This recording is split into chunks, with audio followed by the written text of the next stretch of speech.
Yo, what's going on, guys? And today we're talking about Milos Uzan. Tell me if I said that correctly. I also want to know, his brother's name is Julian Jacobs. I just assume different fathers, but can someone tell me if he has any like Eastern European in him? I'm so curious because it's a very interesting name. And his siblings' names and his parents' names are Mike, Francis, Capri, and Julian. So I'm just very curious. If someone could fill that one in, I have not been able to find that answer. Either way, Milos is this smooth operating 6'4" guard who transferred from Oklahoma to the Houston Cougars. He averaged 11.5 points, 4.5 assists, 3 rebounds, and shot almost 43% from three-point range. He entered the draft while maintaining college eligibility. He was second team All Big 12. Now, the Big 12 had a down year, but the Big 12 is the best conference in college basketball. If you're looking for a guy who's going to be able to operate as a floor general or as a combo guard, I think Milos is a sneaky option who could climb up draft boards. He came into Houston and he was a huge part of a Cougars run to the NCAA title game. Coaches love him because he doesn't force the issue. He reads the floor like a vet and he knows when to pick his spots.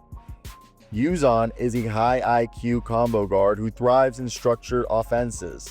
And he does like to run plays. The NBA is becoming more and more just read and react. But I know he's not a blow-by speed demon, but he changes pace well and he uses screens intelligently to get downhill. He's also got a good floater that he'll use in the lane. And we already mentioned that jumper is good and he's a great catch and shooter, which scouts know, as he doesn't need the ball in his hands 24/7. Then, as a pick and roll ball handler, he's crafty. He'll use a hesitation move, probe the defense, read it, and react, and he won't panic under pressure.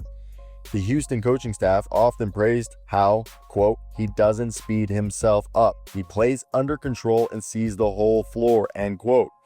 And that patient approach led to 4.5 assists in like under 30 minutes, I believe it was. So for him, that's huge, as he'll drive and hit the roller or the corner shooter or find a guy in the dunker spot with ease. And at 6'4", Kelvin Sampson, the head coach of Houston, runs a switch-heavy scheme, which means he was a guy who had to be ready at all times to rotate and communicate. And he didn't rack up steals or chase down blocks, but coaches called him the glue guy. He was the kind of guy who keeps everybody organized on both ends. So I think the swing skill is getting bigger, being able to create not just for himself, but for others. And that will allow him to become more than just a backup one guard. But in the right system, I think he can be a starter, but at the very least, he's the type of player for a playoff team who can become a plug-and-play